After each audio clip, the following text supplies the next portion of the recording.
Hello friends, मैं हूँ मोनिका और वेलकम करती हूँ आपका अपने चैनल में। जैसे कि हमने अपने पिछले वीडियो में जाना कि काउंसलिंग के कुछ गोल्स होते हैं, मतलब कि काउंसलर जो है अपने सेशन में कुछ गोल्स हैं जिनको अचीव करना चाहता है, जिससे कि वो क्लाइंट की ज़्यादा से ज़्यादा मदद कर सके। पर एक काउंसलर अपने क्लाइंट की मदद तभी कर सकता है जब उसके अंदर खुद कुछ क्वालिटीज़ हों। तो वो क्या क्वालिटीज़ हैं, या फिर जिसे कहते हैं characteristics of a good counsellor, मतलब उसके अंदर कौन सी क्वालिटीज़ होनी चाहिए, तभी वो क्लाइंट की एक्चुअली मदद कर सकता है और वो सारे काउंसलिंग गोल्स अचीव कर सकता है जो कि हमने पिछले वीडियो में जाने। तो शुरुआत करते हैं। सबसे पहले नंबर 1 पे आता है सेल्फ़ अवेयरनेस। सेल्फ़ अवेयरनेस का क्या मतलब होता है कि एज अ काउंसलर या फिर एज अ इंसान हम सब में कुछ ना कुछ कमियां होती हैं, हम सब में कुछ ना कुछ स्ट्रेंथ होती हैं।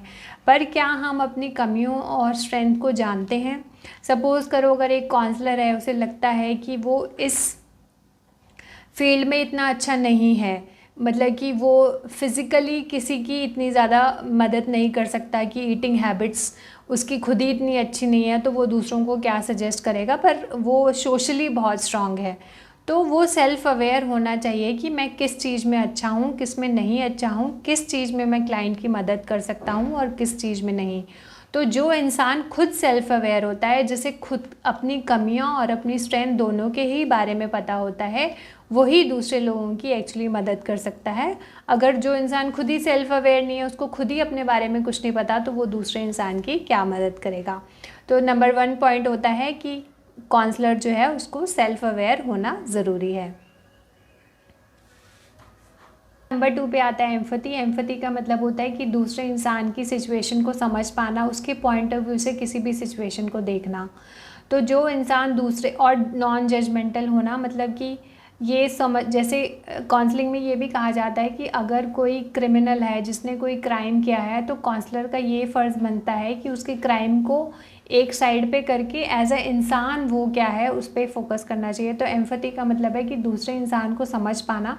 और इसके बाद जो काउंसलर की इसमें नेक्स्ट क्वालिटी होती है कि जब उसने उसको समझ लिया, उसके बाद उसको ये एक्सप्लेन कर पाना कि मैंने आपकी बात से ये समझा, तो क्या मैंने ये सही समझा। तो ये क्वालिटी एक काउंसलर के अंदर होनी बहुत ही ज़्यादा ज़रूरी है।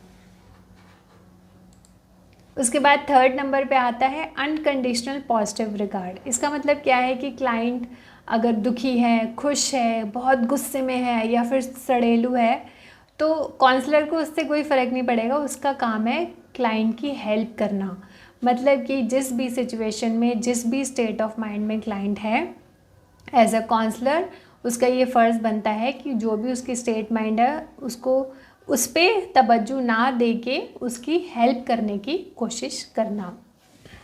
नंबर 4 पे आता है जेन्युइननेस। इसका मतलब है कि काउंसलर जेन्युइनली जो है क्लाइंट की बात में इंटरेस्टेड होना चाहिए, वो उसकी सच में मदद करते रहना चाहिए। ये नहीं होना चाहिए कि वो अपने प्राइड में रहे, वो ये कहे कि ये उसको जेन्युइनली इंटरेस्टेड ना हो। तो मतलब कि वो और ऑनेस्ट होना चाहिए और ट्रस्टवर्दी होना चाहिए, जिससे कि क्लाइंट बिना किसी झिझक के अपनी कोई भी शेयरिंग है जो वो दूसरे लोगों के साथ नहीं शेयर कर सकता है, जिसके लिए वो गिल्ट फील करता है, या कई बार ऐसे हमें लगता है कि हम इतने, किसी ने इतनी शर्मनाक बात ही कैसे सोच सकता हूँ मैं, पर एज अ काउंसलर वो उसके साथ शेयर कर सके, चाहे वो उसको कितनी भी शर्मनाक बात पब्लिकली लगे, पर काउंसलर जेन्युइनली उस बात को सुने और वो ट्रस्टवर्दी हो और ऑनेस्ट हो और कुछ हिडन ना हो, मतलब एकदम एक जेन्युइन इंसान होना चाहिए काउंसलर को। और नेक्स्ट क्वालिटी आती है नंबर 5 पे वार्मथ। वार्म का मतलब होता है फ्रेंडली,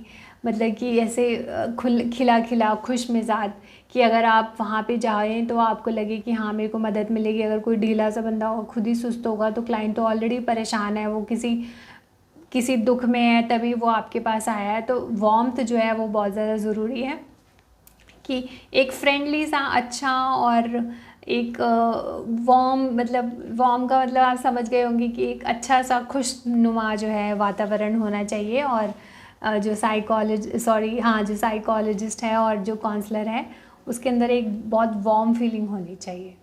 उसके बाद नेक्स्ट नंबर पे आता है अटेंटिवनेस। अटेंटिवनेस का मतलब है कि जब कोई क्लाइंट काउंसलर के पास आता है तो वो कुछ अपनी बातें बोल रहा होता है, पर जो है काउंसलर सिर्फ सुनता नहीं है, वो नॉन वर्बल क्लूज़ को भी देखता है कि सामने वाले इंसान की बॉडी लैंग्वेज कैसी है, क्या वो कॉन्फिडेंट है या फिर इनकॉन्फिडेंट है, उसका आई कांटेक्ट कैसा है, क्या वो अपने हाथों को हिला रहा है, और क्या आपको लगता है कि वो सच बोल रहा है या झूठ बोल रहा है या फिर हेजिटेट कर रहा है। तो जो काउंसलर है उसको इतना अटेंटिव होना चाहिए कि जो क्लाइंट बोल रहा है वो तो सुने ही, पर नॉन वर्बल क्लूज़ के ऊपर भी बहुत ज़्यादा ध्यान दें। उसके बाद नेक्स्ट आता है कंक्रीटनेस। कई बार क्या होता है कि सबका कम्युनिकेशन स्किल उतना अच्छा नहीं होता, जो एक्सप्रेशन इतना क्लियर नहीं होता कि जो वो कहना चाह रहे हैं वो सही शब्दों का इस्तेमाल नहीं कर पाते लोग। तो क्लाइंट एज अ काउंसलर ये इतना ज़्यादा उसको समझ होनी चाहिए कि जो वो बोल रहा है सिर्फ उस पर तवज्जो नहीं देना कि वो जो कहना चाहता है उसका मीनिंग क्या है। जैसे कोई लोग कह सकते हैं कि सारी लड़कियां बेकार होती हैं, मेरा तो किसी से कोई रिलेशनशिप बनाने का दिल नहीं करता, मुझे नहीं बनाना, मैंने कोशिश की थी। तो इसका मतलब ये नहीं है कि वो नहीं बनाना चाहता, एक्चुअली वो बनाना चाहता है, पर वो खुद को इतना सक्षम नहीं समझ रहा कि मैं कैसे रिलेशनशिप बनाऊं। तो एज अ काउंसलर उसको इतना ज़्यादा कंक्रीट होना चाहिए, ये समझ होनी चाहिए कि एक्चुअली जो क्लाइंट शब्दों का इस्तेमाल कर रहा है क्या वो वही फील कर रहा है या फिर वो कुछ और एक्सप्रेस करना चाहता है। मतलब कि निष्कर्ष निकाल पाना, जैसे कहते हैं नहीं समरी, कि पूरा टॉपिक पढ़ लिया तो अब इससे हमने क्या समझा। तो क्लाइंट ने जब पूरी अपनी बात बोल दी तो उससे क्या निष्कर्ष निकाला गया, और फिर उसको निष्कर्ष को क्लाइंट को बताना है कि आपने जो बात बोली है उसका मतलब ये है, और उसको फीडबैक देना कि ये मैंने निकाला है। तो कंक्रीट होना चाहिए जो काउंसलर जो है, ये उसकी एक क्वालिटी है। उसके बाद नेक्स्ट आता है ऑब्जेक्टिविटी। ऑब्जेक्टिविटी मतलब कि किसी इंसान को ऐसा इंसान के तरीके से देखना, ना कि उसकी किसी कमी की तरीके से देखना, ना इस तरीके से देखना कि ये कैसा है, इसने ड्रेसअप अच्छा क्यों नहीं किया है, या फिर ये इसकी सेल्फ इस्टीम कितनी है। मतलब कि किसी भी इंसान को एज अ इंसान देख पाना और उसकी पूरी तरीके से मदद कर पाना। नंबर पे आता है ओपन माइंडेडनेस। इसका मतलब है कि काउंसलर को है ना खुले दिल खुले मन का होना चाहिए। मतलब कि हो सकता है कि कुछ चीज़ें हैं जो काउंसलर के रिलीजन में ठीक ना हो, पर जो क्लाइंट है उसके रिलीजन में वो नॉर्मल है, तो वो एक ओपन माइंडेड होना चाहिए और वो क्लाइंट को जैसे जो भी वो है उस तरीके से एक्सेप्ट कर लेना चाहिए। हो सकता है कि क्लाइंट की विचारधारा बिल्कुल ही अलग हो और जो काउंसलर की विचारधारा से मैच ना करती हो, तो वो ये नहीं कहेगा कि तुम ये गलत सोच रहे हो। उसको ओपन माइंडेड होना पड़ेगा कि हाँ ये तुम्हारा ओपिनियन है, ये तुम्हारी सोच है और मैं तुम्हारे ओपिनियन और सोच को रिस्पेक्ट करता हूँ। उसके बाद नेक्स्ट नंबर पे आता है सेंसिटिविटी। सेंसिटिविटी का मतलब है कि कई बार कोई रो रहा हो, परेशान हो, तो हमें लगता है अरे यार ये कोई बात है रोने वाली, इसमें क्या परेशानी की बात है। पर एज अ काउंसलर सेंसिटिव होना बहुत ज़्यादा ज़रूरी है कि क्लाइंट के पॉइंट ऑफ व्यू से सिचुएशन को समझना। हो सकता है कि हमारे लिए वो चीज़ बड़ी ना हो, पर क्लाइंट के लिए वो एक बहुत ही मेजर चीज़ हो सकती है। तो इसलिए सेंसिटिव होना, क्लाइंट की इमोशंस को रिस्पेक्ट करना कि हाँ अगर ये परेशान है तो आप इतना सेंसिटिव कि हाँ हम समझते हैं आपकी परेशानी को, हम आपको बिल्कुल भी जज नहीं कर रहे हैं। उसके बाद नेक्स्ट पॉइंट है नॉन डोमिनेंस। नॉन डोमिनेंस का मतलब होता है कि जैसे अगर हम देखें फिल्म स्टार्स हैं, कोई कोक की ऐड कर रहा है, कोई कुछ कर रहा है, तो वो भी क्या है, वो हमारी साइकोलॉजी पे प्ले कर रहे हैं। क्योंकि अगर किसी को वो सेलिब्रिटीज़, अगर आपने सुना होगा कि शक्तिमान आता था तो शक्तिमान छलांग लगाता, तो कुछ बच्चों ने छत से छलांग लगा दी थी तो उनकी डेथ तक हो गई थी, क्योंकि शक्तिमान का इतना ज़्यादा इम्पैक्ट था उनके ऊपर। तो उसी तरीके से अगर काउंसलर जो है क्लाइंट के ऊपर उसका इतना ज़्यादा इम्पैक्ट होता है कि अगर वो कहीं उसको गलत सलाह दे दे तो क्लाइंट का फ़ायदे की जगह नुकसान भी हो सकता है।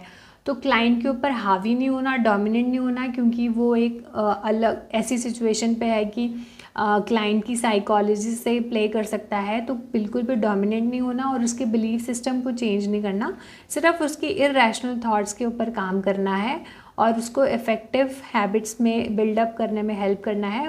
बल्कि उसके बिलीफ सिस्टम एज अ मतलब उसकी जो सोच है उसको नहीं बदलना कि नहीं नहीं तुम ये गलत हो, तुम क्योंकि वो मेरी सोच है या फिर मेरा रिलीजन ऐसा कहता है तो तुम ऐसा ही करो, ऐसा नहीं करना। किसी भी सिचुएशन में उसको डोमिनेट नहीं करना, बल्कि एक रैशनल थॉट को देना, एक साइंटिफिक विचार को पेश करना, जिससे कि क्लाइंट जो है एक अच्छी और खुशहाल ज़िंदगी जी सके। उसके बाद 12th नंबर पे आता है कन्फ्रंटेशन। पहले तो सेंसिटिविटी में हमने क्लाइंट की बात को समझा, हमने उसके इमोशन को समझने की कोशिश करी, पर कई बार क्या होता है कि क्लाइंट जो है अपने इमोशंस गलत जगह पे लगाता जा रहा है। वो कहता जा रहा है कि नहीं नहीं, मेरे साथ तो हमेशा ही ऐसा होता है, मेरे साथ तो हमेशा मेरी किस्मत ही ख़राब है। तो फिर उसको काउंसलर बोलेगा नहीं, मेरे को प्रूफ दो, आप कैसे कह सकते हो कि आपकी किस्मत ख़राब है, कब आपके साथ ऐसा हुआ, मैं जानना चाहता हूँ कि आप ऐसा क्यों कह रहे हो, आप अपने मन से मन घड़त कह रहे हो कि आपके पास कोई लॉजिक भी है, आप कोई प्रूफ भी है। मतलब कि उसको कन्फ्रंट करना, उसको पूछना कि क्या आप अपने मन घड़त से ही बातें बनाते जा रहे हो कि सच में ऐसा है भी। तो ये भी एक काउंसलर का फ़र्ज़ होता है कि उसको स्ट्रांगली मतलब डोमिनेट नहीं करना, पर उसको ये समझाने की शक्ति रखना कि ये जो आपकी सोच है इसको कहीं ना कहीं चेंज करने की ज़रूरत है, तो आपको पॉजिटिव रिजल्ट्स मिलेंगे लाइफ के अंदर। उसके बाद last not the least, sense of humour होना बहुत ही ज़्यादा ज़रूरी है, क्योंकि सेंस ऑफ ह्यूमर ना एक पॉजिटिविटी लेके आता है, एक रिलैक्स इन्वायरमेंट लेके आता है। पर हाँ, सही जोक सही समय पे मारा जाए तो वही अच्छा है, ये ना हो कि क्लाइंट और भी ज़्यादा परेशान हो जाए। तो सेंस ऑफ ह्यूमर एक बहुत ही अच्छी चीज़ है जो माहौल को लाइट बनाता है, रिलैक्स बनाता है। तो जिसके अंदर ये सारी क्वालिटीज़ के साथ साथ सेंस ऑफ ह्यूमर भी हो जाता है तो लोग तो उनके कायल ही हो जाते हैं। तो अगर आप ये सारी क्वालिटीज़ अपना लेते हैं तो आप बहुत ही इफ़ेक्टिव काउंसलर तो बनेंगे ही, साथ में आप पता नहीं कितने लोगों की मदद कर पाएंगे। तो ये होते हैं कुछ कैरेक्टरिस्टिक्स या फिर क्वालिटीज़ एक काउंसलर की, जो उसको एक बहुत ही अच्छा काउंसलर बनाते हैं, जिससे कि वो हज़ारों लाख लोगों की मदद कर सकें। तो आज हमने ये 13 पॉइंट्स जाने, एक बार फिर से इनको रिवाइज कर लेते हैं। सबसे पहले है self awareness, empathy, unconditional positive regard, genuineness, warmth, attentiveness, concreteness, objectivity, open mindness, sensitivity, non dominance, confrontation and sense of humour. तो दोस्तों आज हमने जाना characteristics of a good counsellor और qualities of a good counsellor. तो आप नीचे comment करके बता सकते हैं कि आपको कौन सी क्वालिटी सबसे अच्छी लगी या फिर आपके अंदर कौन सी क्वालिटी है, और मैं कोशिश करती रहूँगी ऐसे ही और वीडियोस लाने की। और तब तक के लिए नमस्कार दोस्तों, मैं हूँ Monika. Wish you all health and happiness, take care, bye, thank you.